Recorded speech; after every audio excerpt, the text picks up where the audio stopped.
Hello everyone. तर आज आपण बनवणार आहोत दही वडे आणि आज संडे आहे तर काहीतरी स्पेशल बनायलाच पाहिजे. तर बघा, आम्ही सर्वात आधी डाळ भिजत घातलेली होती, उडीद डाळ, आणि त्यानंतर त्याला पिसून घेतलेली आहे. छान बारीक पिसून घ्यायची पाणी न टाकता, आणि त्यानंतर ठेवलं आहे तेल गरम करायला, कारण पटकनच दही वडे तयार होतात. आणि मग छान याला फेटून घेतलेलं आहे मी. फेटलं की छान सॉफ्ट होऊन जातं बॅटर, आणि मग पाण्यामध्ये टाकून थोडं पाहून घ्यायचं की पाण्यावरती तरंगते की नाही वडा. आणि मग तेलामध्ये तळून घेतलेले आहेत वडे छान ब्राऊन होईपर्यंत. मग आपण घेतलेलं आहे फ्रेश दही इथे, आणि त्यानंतर यामध्ये थोडं मीठ आणि साखर घालून घेतलेली आहे. बघा, आपले वडे पण रेडी झालेले आहेत आणि बघा किती सॉफ्ट झालेले आहे, मऊ मऊ. आणि मग पाण्यामध्ये याला टाकून घ्यायचे, पाण्यामध्ये पिळून मग खायला घ्यायचे.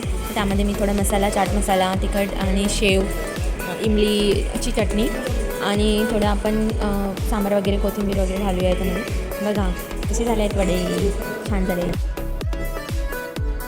अहो, खाऊन बघा कसे झाले आहेत वडे, छान झाले.